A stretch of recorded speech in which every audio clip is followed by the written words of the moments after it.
Welcome to Connect to Love here on PRN-FM. I'm Lisa Rose, and I'm so excited you're joining us. Each week, we delve into the many facets of our connection to love, oneness, and the human spirit, and we try to put a little bit of loving kindness into every episode. So I would like to welcome my co-host, Michael J. Russ. I want to say hello and welcome to you. Thank you. I'm so happy to be here. It's a beautiful day. It is a beautiful day, and both Michael and I were mentored by a wonderful gentleman named Glenn Brooks, and Glenn always reminded us that our lives were precious and to enjoy every moment. And I've been thinking about that a lot, how much time that we have, every moment that we have together, instead of the time that we spend. I always like to say that I share time with my friends, and I'm so excited because I consider you, our audience members, our friends, and Michael, it's always such a delight to share this time with you as well. I just want to say that. Yeah, it really is. Right back to you. This is one of my favorite times of the week. I do. It's really amazing. We talk about things that we have this energy, and we put that energy out, and our listeners hopefully are clued in and keyed in and ready to go with something that's, I think, really special today, really special this week. Yeah, it is. And oftentimes, I hear all the time, well, I don't have time for this, and yet you have to make time rather than finding the time to do things. I think that when we choose to be present, even in every moment of our lives, that we tend to reclaim it. And a lot of times I know that my days seem to fly by. I know that you have a new puppy and that your time just seems to disappear. But when we spend our lives in alignment with our joy and our values, it really, I think that it makes a difference. You take a moment, so we pause a little bit longer and just savor it. And I know, Michael, this morning you were out on the golf course. There were lots of other things that you could be doing, but you made time to share your morning with a friend that you hadn't seen in a while. And you shared lots of experiences. I'm sure that it was very wonderful to just sort of savor that little bite of life.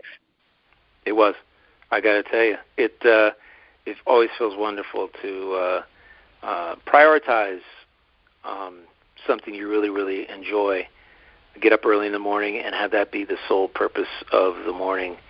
And knowing that whatever happens, whatever you need to get to, you can get to it in the afternoon or not. I mean, sometimes you just have to prioritize what you love, and just play hooky from everything else. Prioritize it, put it up there at the top of the list. Do it first. Feel good. Take that good feeling into the rest of the day and evening and the week. Actually, that's what I love to do, and that everything went perfect. Couldn't ask for anything better today, other than a couple of putts that should have gone in. But hey, who's thinking about that anymore? Right? That's old news now. That's old news. We're here right now on the show, going to talk about something really, really cool, and I'm feeling good about it because I have had a great morning. And you're right. It feels good to prioritize your life with something that you really love, that you really enjoy, that you're passionate about. Right. Yeah, and it's so interesting, Michael, because I think the universe gives us little reminders, and so oftentimes we tend to see things as either good or bad, and really it's whatever we make of it. Yesterday I had some electrical work done, and when I had bought the house, I had an electrician come in, but there was one plug that wasn't working, and so the electrician untied all these wires. He said, I don't understand why these old wires were tied in and left in the wall, and he undid them. And he said, well, there's new wire here, and we'll just put it in. But guess what? I didn't have any lights downstairs at all. Whoa! Why those two wires were tied in? But I made do in the dark until he could come back today and fix it, and he did. And it was just, to me, I thought, well, it's just sort of a reminder. I could have had a fit and said, no, you have to stay here until you're finished. But I just sort of surrendered to it. I was like, no, you know what? It's fine. I can make do. I didn't have any lights in 3 rooms, and I just let it go. I did. I just let it go. It wasn't anything that was wrong. I just appreciated the fact that it would be taken care of the next day.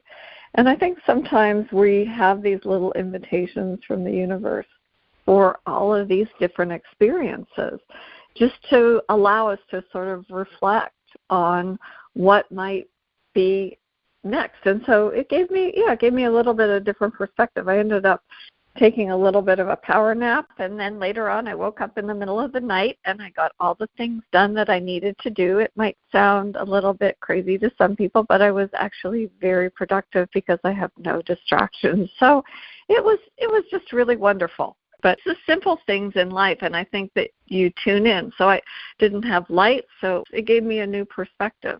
Right. I think that oftentimes that's exactly what, when we have those experiences, even the challenging ones, they offer an opportunity for us to grow, learn, and expand beyond our understanding. And so, I said to Michael, it would be a lot of fun to talk about the idea of surrender. And what does that mean? I mean, surrender doesn't mean you have to wave a white flag, but how do you surrender to the sweetness of life? And I just thought it would be really fun to explore. And so, Michael, I know that you had some thoughts on this topic, and I'll let you sort of kick it off. No, thank you so much. Yeah, generally surrender to most people, they associate the word surrender with giving up. And, that's a misnomer. Surrendering in the metaphysical world is not giving up. It's just a word that's gotten a bad connotation. And when you're surrendering, to me, there are different facets of this topic, just like every topic we bring up. There's different sides to it. And so for the sake of this conversation, I want to simply say that surrender is simply surrendering to what is. It's acceptance. It's acceptance. Because really the idea is, if you'd like to or desire to shift your life in any direction, one way or another, or change it in some way, transform it, you have to first accept where you are. You're not a victim of the current circumstance. You have to lay a foundation. You're simply accepting what is. Right? Give you an example. If you want to lose weight, you have to accept where you are first. And then you focus on where you want to be. And you put yourself there in your mind. But if you're always having this fight and struggle about where you are, instead of and not surrendering to the starting line that you're on, right? You're fighting with the starting line all the time. You're halfway down the race, but you're still thinking about the starting line and why was I there and how did I get there and all of that.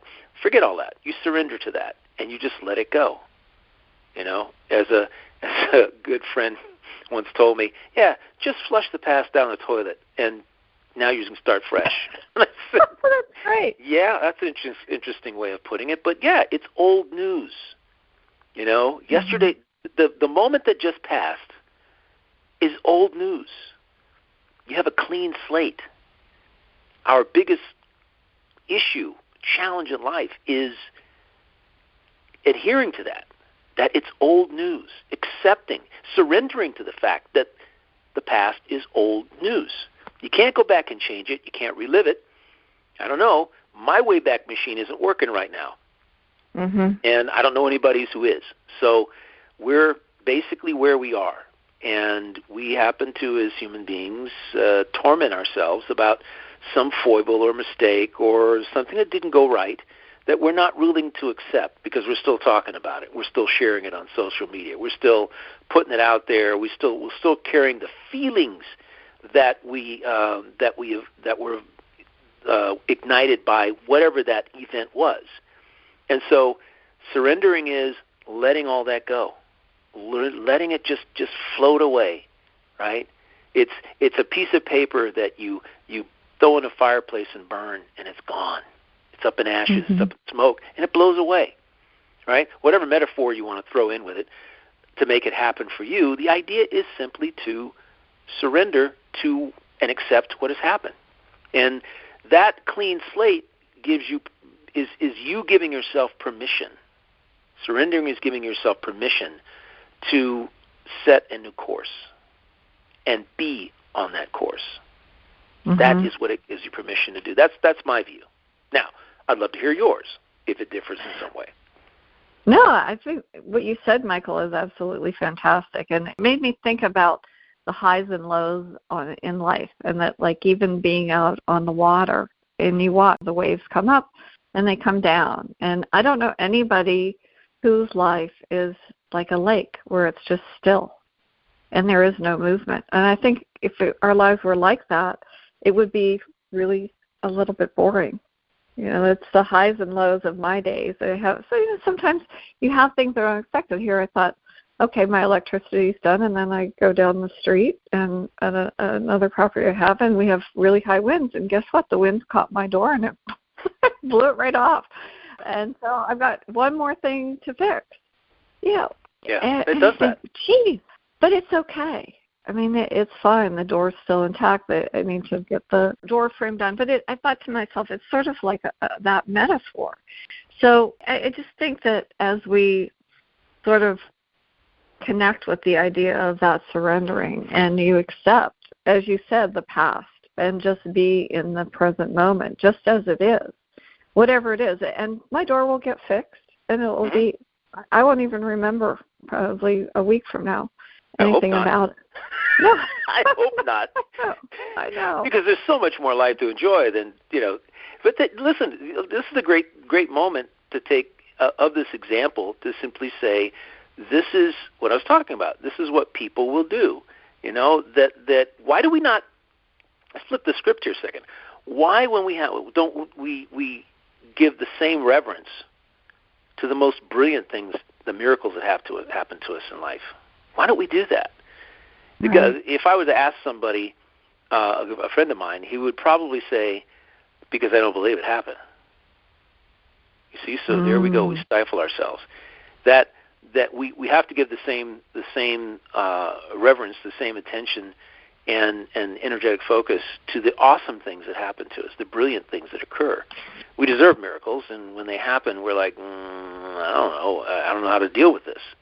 Somebody walks up to you and gives you $1,000, you're going like, I can't take that. I don't deserve that, right? And instead of saying, hey, thank you so much. I'm so appreciative of you thinking I'm worthy of this, and I know I'm worthy of this, so I thank you, and walk away. I mean, we're thinking, absolutely. I'm not worthy. Yeah, I'm not worthy. I'm not worthy. I'm not worthy. And if you are worthy, worthy of all the great things that happen, all the amazing things that happen, and we would all feel different if we simply spent more time reveling in the awesome things that happen, the good things, the brilliant things, the positive things that occur to us in life, instead of the negative ones. We give life to the things we really don't want, is what I'm saying. Right. We have a tendency. Right. And I couldn't agree more. I love that you're framing that in the context of miracle, that surrenders can bring in miracles. And I think it's important to qualify that surrender does not mean resignation, that it doesn't mean that you're giving up, that it's really an open-hearted acceptance of what good is there in any challenge. And I think that that's beautiful. I love that you said that about the miracles and welcome in, because I think that when you do that, it really can foster a sense of inner peace and really allow that natural sweetness of life to flow more freely. It's like, oh, more of that. I want more of that. Go get some ice cream. Oh, yeah, I want more of that. And Carol and the teachers spoke about that on the last episode that we did with them, about the more that we bring in and acknowledge, yes, I'm happy. I bought a lottery ticket. I didn't win, but somebody won. Isn't that great? It's and awesome. I've been practicing that on a lot of different levels. I'm sure you have, Michael. Yeah. It's fun to think that way. It's fun to think that way. And I really appreciate you bringing out the idea that surrender is not resignation. And when you said that, the thing that popped into my head was surrender is also associated with letting go. It's more associated with letting go, not resignation. We have to let go of the things that have not worked for us. And something you said earlier clicked with me as well, which is when things aren't going well, we have to see them in a different way. It doesn't mean that things are falling apart for us. There's another meaning, another perception out there of whatever has occurred that we're surrendering to, right? That we're letting go. So you frame it in a different way. You frame it in a different way, and that's all you're really doing is surrendering and reframing whatever has occurred and letting it go. Like you got to, okay, now what am I going to do? That thing's no longer around. I'm no longer thinking about that. So what is it that you really desire? What is it that you really want? Let's put some energy and focus in that direction. Let's put some magic and some miracle into understanding that is already here for us. One of the most brilliant things I heard in the last couple of weeks is and I can't remember if this is Abraham or Bashar, but I think it was Abraham, that everything we could ever want in the world it already exists. It already exists for us, right? Free, energetically, vibrationally, it's already there. It's already in our subconscious grid. It's there, laid out for us. All we need to do is simply focus on having it. Focus on having it instead of, oh, someday, oh, I want, oh, I hope. You know what I'm saying? We've been taught. Right. We've been taught to hope and wish for things, to want things, and then figure out how to get them. And one of the most brilliant things I heard in the past year was, don't worry about the how and the why. That's not your job. And it occurred to me, you know who Asara Lovejoy is? It sounds familiar, but I'm not sure. It doesn't. I apologize. I don't know. Don't worry about it. Brilliant book. Asara Lovejoy wrote this brilliant book that I think everybody should read called The One Command. The One Command. And she's traveled all over the country giving workshops and seminars. But the one command is I don't know how. I just know it is. Oh, that's right? Beautiful. I command it. I know, I command this to be now. I don't know how. I only know it is. And I am deeply fulfilled by having it. Gosh, it's like I'm sitting there going, how brilliant, how easy and brilliant that is. Can you repeat that again for both me and our audience? I love that, please. Please. Okay. This is by in no way a cliff note for not reading the book, and a reason not to read the book, because the book is it is amazing, to say the least. I read this book like 30 years ago, and I was just blown away by it. But the whole idea is the one command. You command having things by putting yourself in a state of being, okay, in a state of being, a state of acceptance, right, a state of having, a state of alpha, okay. You basically quiet your mind and you give a command to source. I don't know. Let me step back a second. You give a command to source. That command is about, I don't know how I have this thing. I only know I do now. And I am deeply fulfilled. I don't know how. I only know I have it. Right? That thing you want to do, I don't know how I take that trip. I only know I'm taking that trip, and I'm deeply fulfilled. Right. I'm so grateful. Fantastic. I'm so overjoyed by having it. And it didn't occur to me until, my gosh, this past year, that command was she was like a pioneer.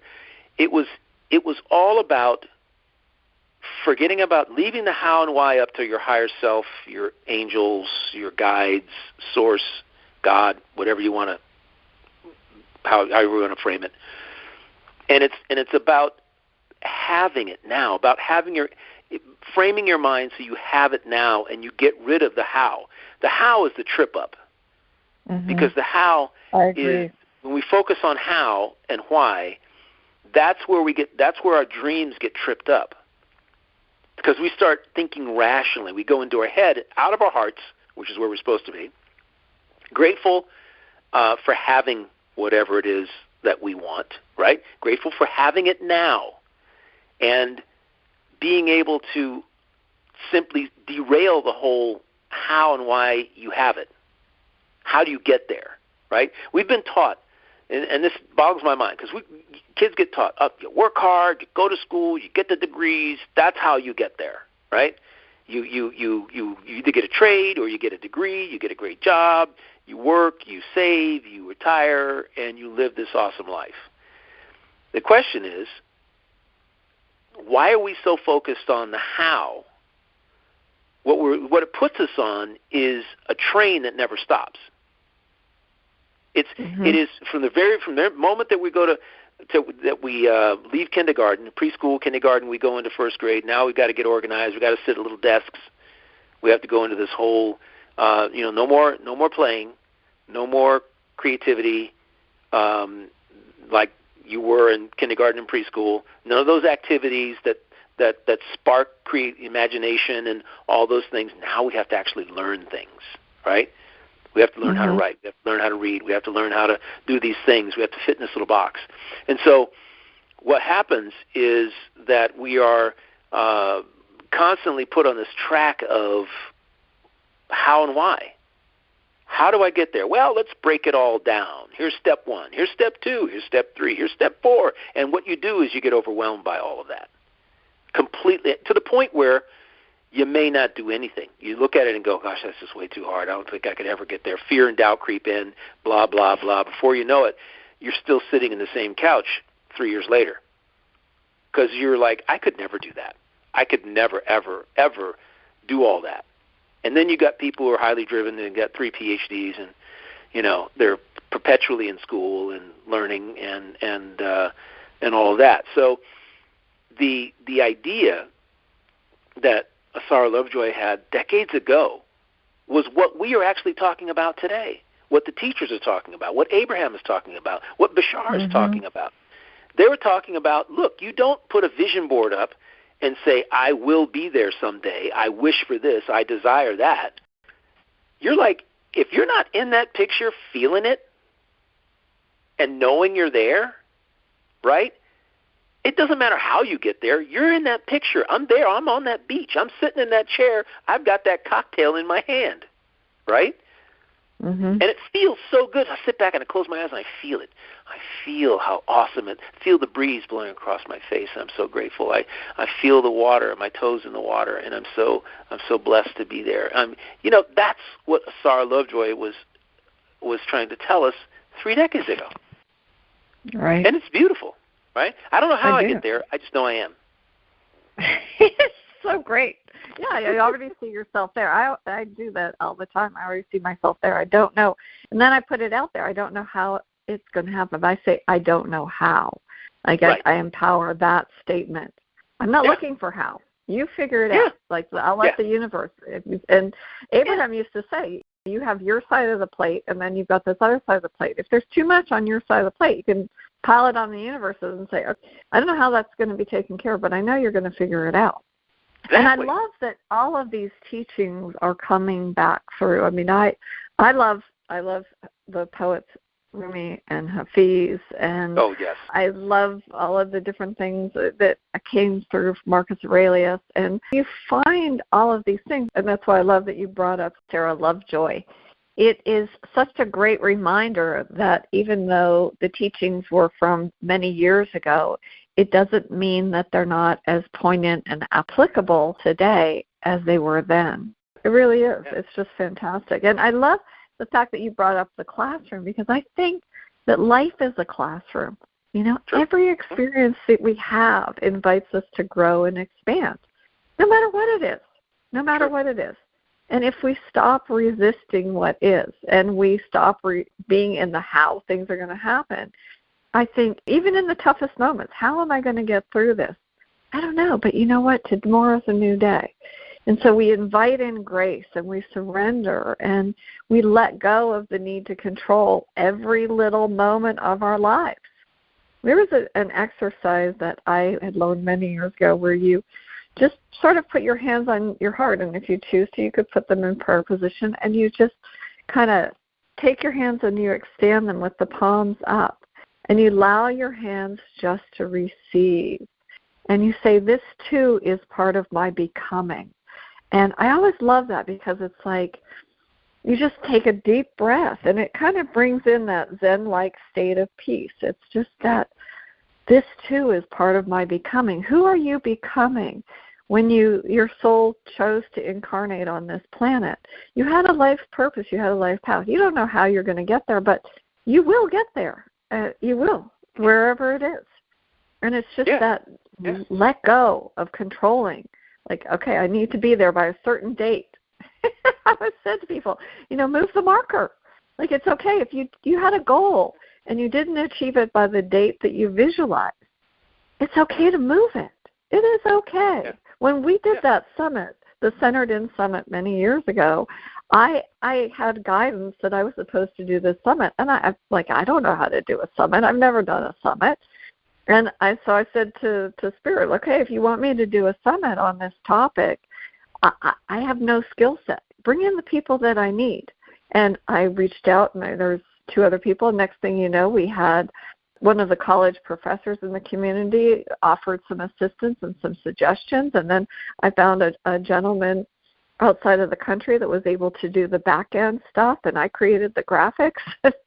Next thing you know, we were finding all the speakers, and we were ready to launch it on a certain date, but we weren't quite ready. And I just wanted to make sure everything was perfectly aligned, that they would go off without a hitch. And so we moved it 2 weeks later, and that was okay. So it was okay.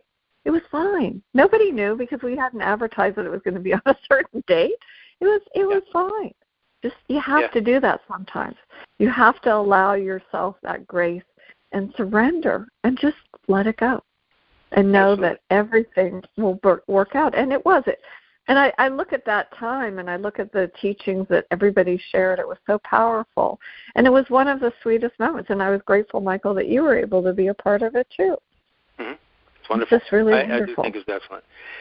Let me take a step backwards here and simply say that I'm gonna maybe we can put a link to Asara Lovejoy's Amazon page, but it's spelled Asara, Asara, and then it's Lovejoy. Okay.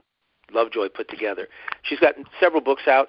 She's actually copyrighted the One Command program. She has a One Command coaching program, and she has experienced miracles upon miracles upon miracles with her program. And I encourage all of our listeners to go check it out and check out her books. I'm sure you will find them a treasure trove of uplifting information. Okay, so I will tell you, I loved the getting together with you, and I loved it. And one of the things that that I thought about when you were saying that is how we have literally we've been taught. It's not instinct. It's just something we've been taught to expect a thing.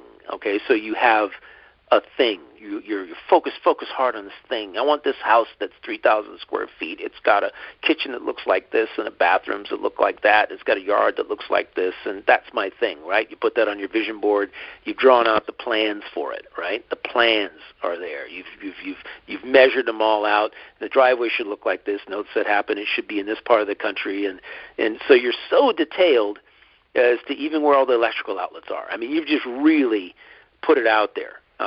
And what we've been taught is to do that, when literally you might be getting the house, end up with the house next door, which is twice as big on bigger property with a better view. Right. You never know how it's going to unfold. You don't know. You have no idea, and it may be in a country that you didn't think about. Oh wow, this is interesting. This is aligned with what I really wanted. I just didn't know. I said, the universe, bring it to me, and I'm living it now. I'm living that dream. I don't know how it's going to manifest for me. And we have to not focus, be so minutely focused on one thing, a specific thing, and detail, which is what we've been taught. We've been taught to detail what we want. Write it down, every nuance of it. What do you want? Every nuance of your life, blah, blah, blah. No, we just have to be general. We have to be general.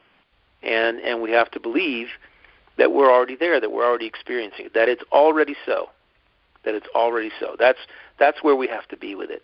And then let it go, and then keep moving on and keep the joy and the excitement and the passion flowing in our lives and every aspect of the inspired actions we take, and trust and believe that you're going to get the very best, because the alternative doesn't really feel good. And let's face it. You're right. The beating ourselves up, wondering how and why, being disappointed when one little thing didn't go the way you specifically drew it out. I don't know. You asked for 2 weeks and you got one. Okay. I mean, it's not There's a reason for that. Nothing is an accident. Nothing in your life is an accident.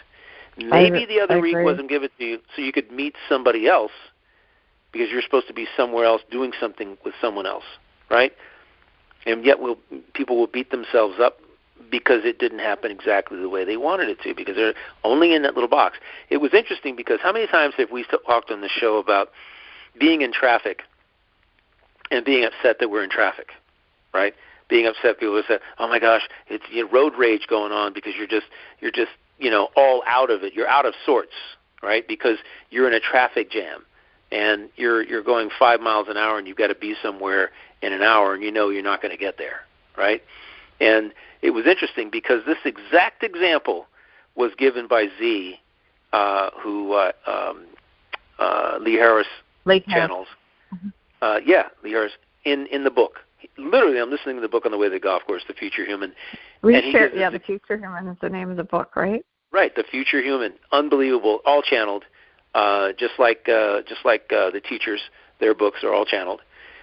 This is actually an audiobook. I got the audiobook version, which I really love because I get to hear the channeling of Z. And Z is using this exact example. Okay, a non-physical being is using the example that we give all the time, and I give to a lot of people, right? You're in traffic. Maybe you're there for a reason, right? You're in that traffic jam and he said this exact thing, that maybe you avoided the accident that would have happened had you been going the proper mile an hour, right? The proper speed. You're like, I say that all the time, I mean, right. We've been saying it for years. We've been talking about there's another way to see things. So absolutely. You're not in a traffic jam. You're just in traffic. It's also just traffic. It's just stuff, right? It's not the end of the world unless you make it the end of the world. And now that we have cell phones, it's even easier because you can call ahead and say, I'm late. I'm going to be late. I do that all the time. I let people know, I'm sorry. There's so much construction in the city here. It's inevitable. Oftentimes I never know when a road is going to be closed. And there's nothing I can do about it, and I don't get stressed out. I just don't. I have to sit there and allow myself to surrender in that moment. Right. I love it, Michael, because if you think about, a lot of people may feel that they would be uncomfortable in the state of surrendering, that it would make them feel that they were less than and that they weren't trying hard. How about out of control? Or out of control. You're right. Or out of control. That if I just surrender to it. Yeah, you have to give up control. To the universe. You have to believe in something greater than yourself. Wow, what a concept. But if you think about it, if you're in that traffic jam, right, here's an opportunity for you to be present in your body and use that as a gateway to the present moment.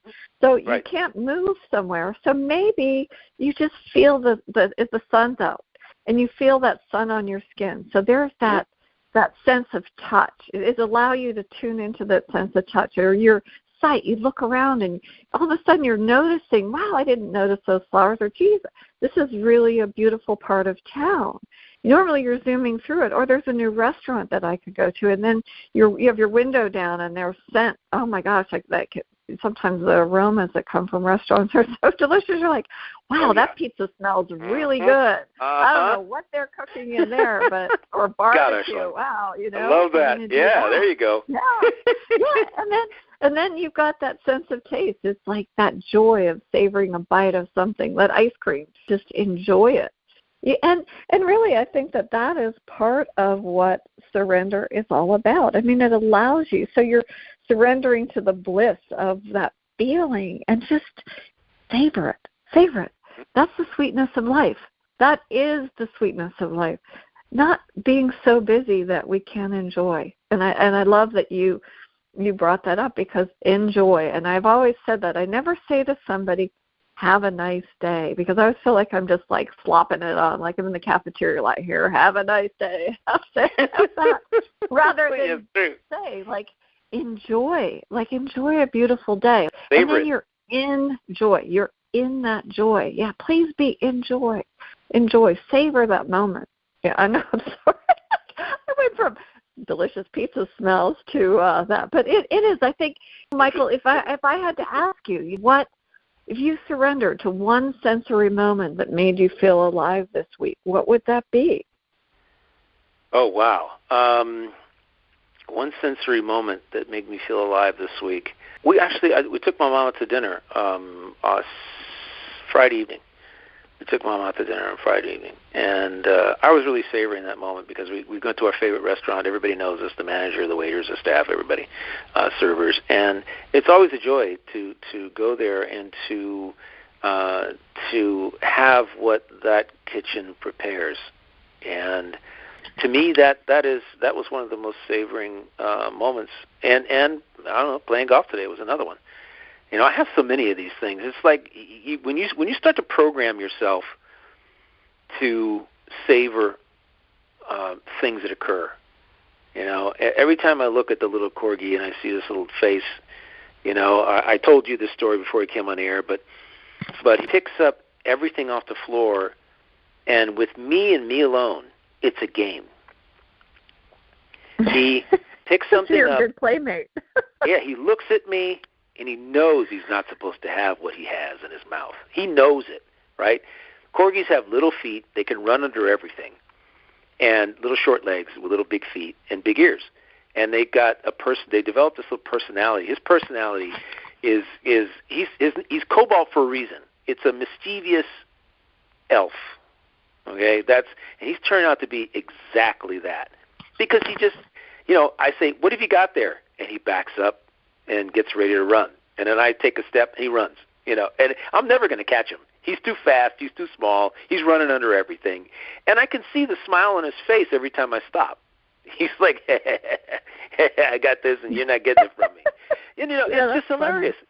And if he gets to run out the door, you know, he's out in the yard, and he's gone. You know, so I'll run around in circles. He'll have me running in circles. And that, you know, I savor those moments. I really, really savor them. And, you know, it's wonderful having a little four-legged furry being. Between that and I'm sitting here looking at my drum set thinking, man, I'd like to play that. Then I discovered that it scares the heck out of him. So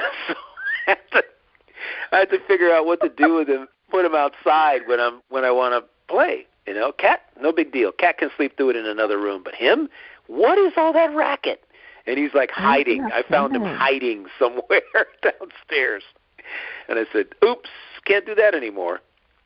But, well, or maybe put him on your lap and just introduce it. You know, do something that's soft. I'd love. Oh my gosh, it is an amazing thing. We took him to our favorite taco place. And there was the parade was going on. The parade of what was it? I'm sorry. It was a Mardi Gras parade. Mardi Gras parade was coming down Front Beach Road, and there were two marching bands. Oh, and okay. I can't tell you how bad he wanted to hide somewhere. When this marching band started boom, boom, booming and all that stuff, he was like beside himself. We go, oops, made a little mistake there.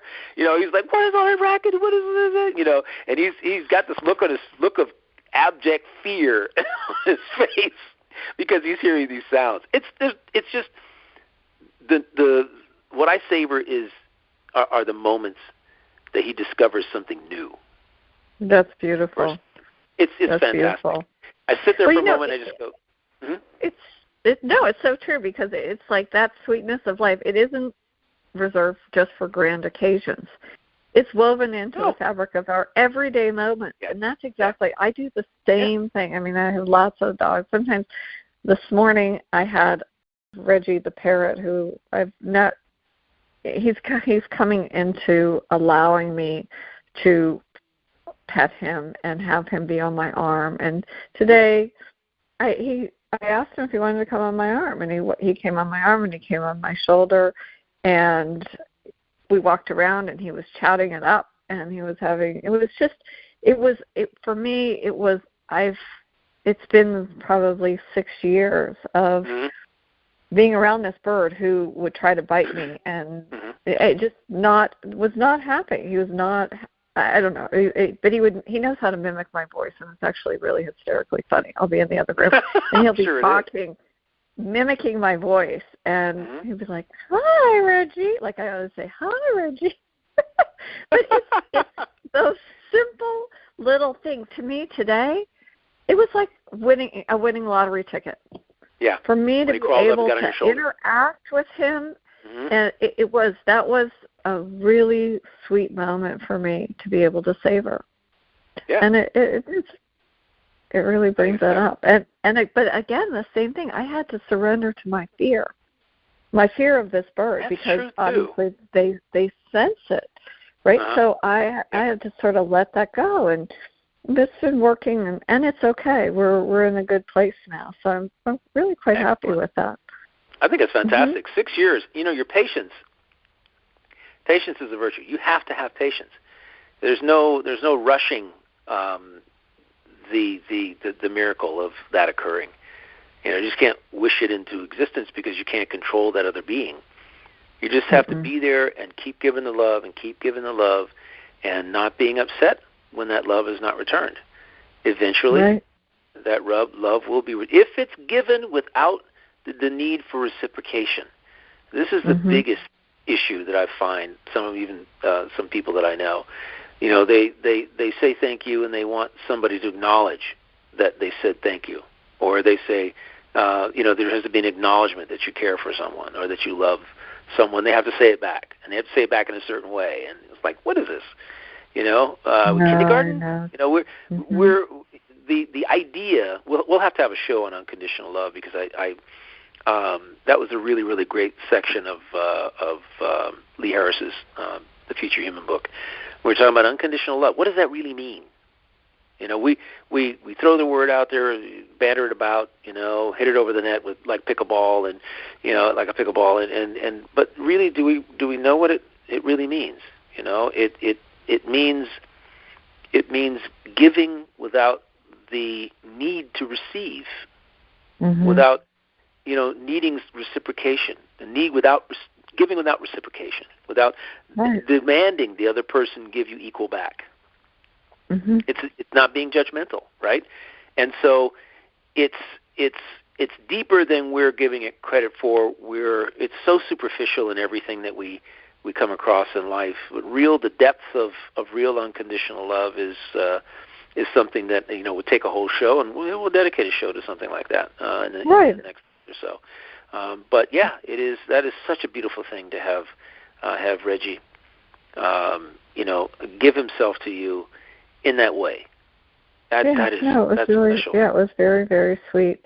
And I think, Michael, that's why you and I both appreciate when we see the posts on social media about random acts of kindness.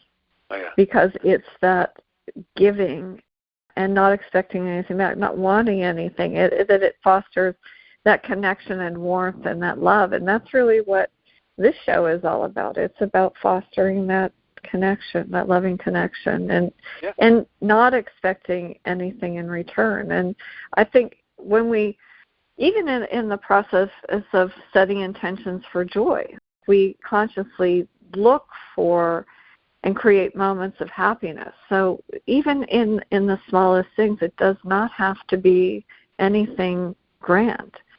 These everyday moments, it's just you engage with these simple things, and it can be your wellspring of joy. And that unconditional joy, I think, helps us get through those moments. And I think that when we surrender, as we were talking about, you just sort of take a breath. And you don't have to say anything. You just sort of watch, and you wait, and you allow, and then you let whatever is meant to flow next to flow. Yeah. And this past weekend, I attended an event, a musical event, and it was very interesting because at the end of the evening, the musicians were packing up their stuff, and it was a beautiful, beautiful evening spent with friends and new friends. And there was a gentleman who came up, and he was standing for me. He was just there, and I said, "Oh, you know what?" I reached out my hand, and I said, "I'm sorry.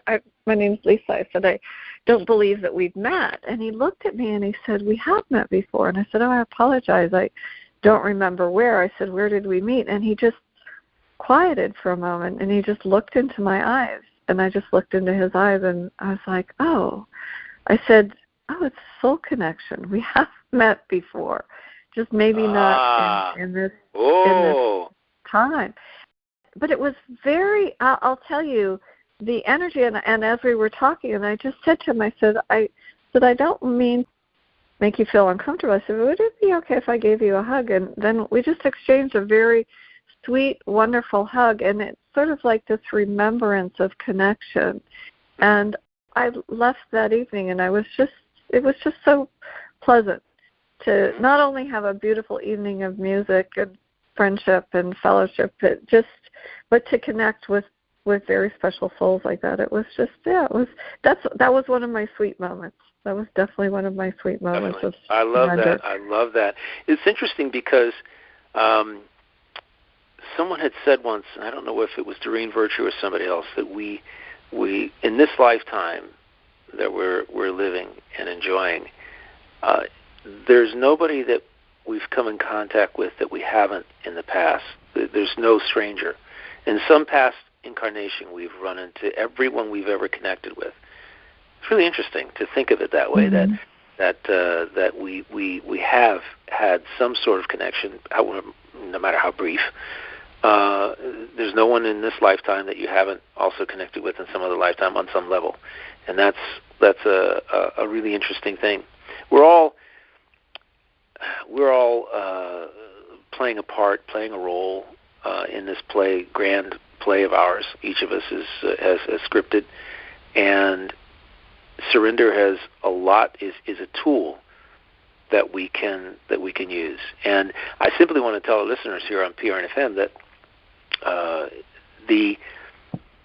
in my view, the way to start using surrender, because you've got to get down to nuts and bolts, is simply to, when you wake up in the morning, surrender to what is. You can't change the weather. It is as it is. So you're surrendering to that, and you're accepting it as is. And then you just go throughout your day in that state of mind. In that state of mind, simply, you don't get upset about why dedicate negative energy to something you can't change.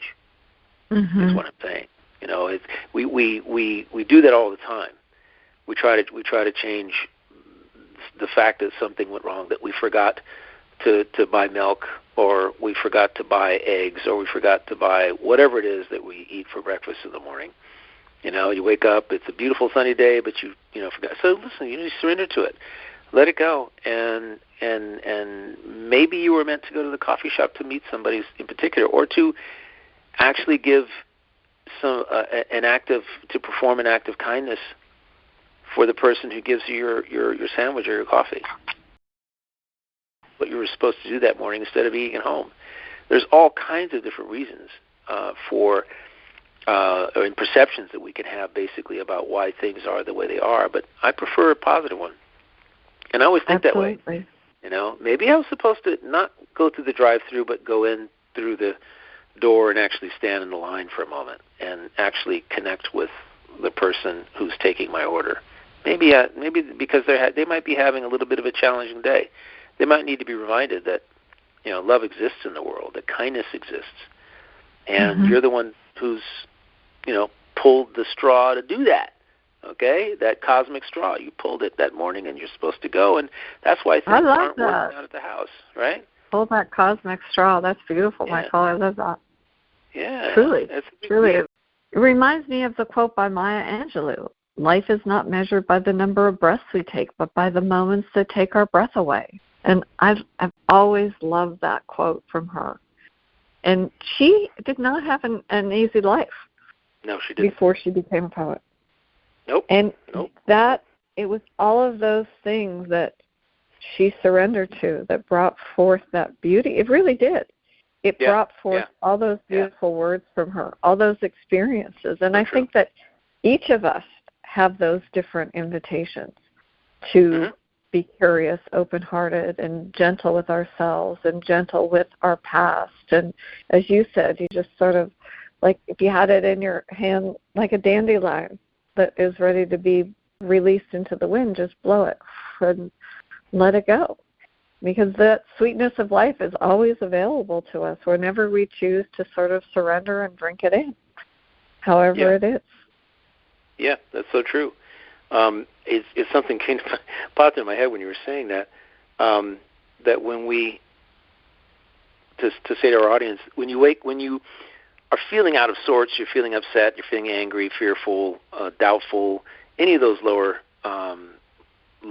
negative vibrations, or frustrated, feeling like you're fighting and struggling for something, you got to ask yourself, what's the negative perception that I'm investing in? What's the negative perception that I'm investing in is making me feel this way? Because you are investing in a perception that is perpetuating how you're feeling. And it's good to focus on that versus and see what's unfolding as a mirror for you, a mirror of how you're perceiving it, how you're feeling. Everything's a mirror, And it's interesting because you were talking about Reggie. Reggie is a mirror. You were fearful, maybe you were doubtful. Reggie picked up on that, didn't he? He did. Yeah, he picked up on it. Animals can do it. They don't have any. They make no qualms about it. If you're in fear, what will come back from them is a reflection of what you're feeling, what you are. And that what you're saying, I'm fearful, I'm doubtful, and we have to remember that our experience out there is simply a reflection of what we are feeling, and that is in what we're thinking, what we're believing. And when we change that belief, we shift those emotions, then our experience of it will change as well. It's a challenging thing to remember when you're in the midst of flight or flight, struggle, fear, doubt, worry, just outright anger or hatred or whatever it may be. It's a very, very, very, it's a challenge to remember that the feelings you're having are being mirrored back to you in your experience. The thoughts, the beliefs you have about people, that's being mirrored back. And to step back from that and surrender to the fact that what you are experiencing is of your creation. That's what you're experiencing. You've put yourself in that. And when you surrender to that thought, you give yourself permission to change it, to transform it, transmute what's going on, to shift and to say, this is not the reality that I want to experience. And and my fear is creating this. I'm going to shift to love. I'm going to start loving. I'm going to love myself first, and that's what I was doing, by the way, on the way to the golf course. It was fun to do this exercise of that the teachers had brought up under Carol Collins, and simply say, start talking about the things you love in life. God, I love that. I love this. I love this road. I love this car. I love this. I love driving up this road. It's so beautiful, the pine trees or whatever they may be, and how just talking about the things you love in life. I love the house I live in. I love the weather. I love the person I left that I said I love you to. I love all of that. When you start focusing on that, and you are in effect, you have in effect surrendered to allowing everything else to just float away. No, you're right. And it's just like planting a garden. That's what I got a visual of, Michael, when you were speaking. And I love it because it's like, okay, you're planting those seeds. And for every action that you take in love and connection and kindness and joy, it's like, okay, we're putting this here and we're putting this here. And then every day you're cultivating that. Every act of joy, it's like it's growing stronger and stronger. And part of that is surrender and acceptance. It's like, okay, I actively seek and savor the sweetness of life. Okay, I'm cultivating that. And I'm finding the joy in this experience. And I'm sharing that experience with this person. And I'm helping them cultivate their garden. And for us, that's why I love doing the show with you. And I love that our audience members join us, because it really is a journey of discovery of loving kindness and connection. And each week is something new. And each show is so new. And I'm just so overjoyed and enjoying this conversation with you, Michael. And we have so much fun because this is our little hour taken out of our week where we can reflect also on what we've been feeling for the week and what we've been investing in for the week and in the past week. And and how our lives are continually being transformed by the thoughts and perceptions and beliefs that we're having, that we've adopted, and how our life is and what our life is reflecting back to us. That is what our life experience is reflecting back to us, is validating that we're putting joy out there, that we're excited and passionate about what we do and what's going on, and that we're not investing in fear or doubt or worry, and we're not caught up in the negative diatribe of drama that's going on in the world, and that we're investing in something greater than ourselves, the consciousness, a positive consciousness versus a negative consciousness, and that is our choice. We have the ability to do that. We don't have to invest in the negativity, the negative vibes that are going on out there. We don't have to do that. There's so much more positive that we can invest in to create experiences for ourselves, and it's like inside out. If we're creating our own movie, so what are you writing? What's your script look like? What is your script full of fearful moments, doubtful moments, hateful moments, frustrated and worrisome moments? Is that what it's full of? Gosh, that can be monotonous. If that's the kind of experience that you're looking to reflect back to you, if that's what you're looking for your film to be, versus hey, my script is not a horror movie. There's not a lot of death going on here, but that's what a lot of that's our choice, and we have that capability. And I hope our listeners are taking this home and kind of remembering this. We have listeners from all over the world, and I hope we haven't used too many colloquialisms, things that are conversations or maybe notions or ideas that don't resonate with you and your country. Let's just simply say this: there are things that are happening, and there are people who have an vested interest in making sure that you aren't happy, that you're not joyful, that you're not excited and passionate about what you're doing. And it's important for you to know that that does not have to be what's the movie that's playing in your life. You don't have to buy into that. You can tap into your skills, your talents, and gifts, and you can simply be happy anywhere by focusing on the little nuances of life that make you feel loved, happy, and joyful. You invest in that, and it can spill over like a boiling soup. It can spill over and go everywhere. And that's really what we're talking about, is that ability to create that for yourself every single day, day after day, week after week, month after month. You get it, right? Year after year. That's what we have that capability of doing. And I'm passionate about doing it. Lisa, you're passionate about doing it. And I hope that our listeners, our PR and FM are happy about doing it, are engaged in doing it. That's how you change things. It's that focus. You don't have to go out and buy something. You don't have to get win a whole lot of money. You don't have to go out and get a better job. You can change it right now. Okay? Mm-hmm.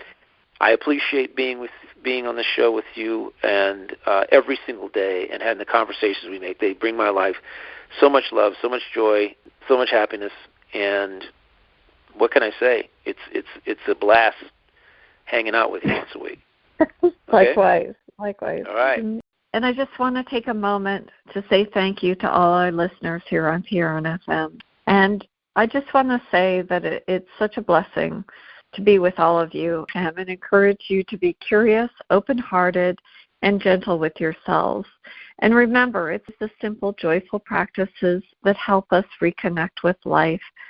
The sweetness of life is always available whenever we choose to surrender and drink it in. Please do so. Please pause. Please take a moment. And until next time. Beautiful. Just peace out. Peace out. Absolutely. Peace out. Take care.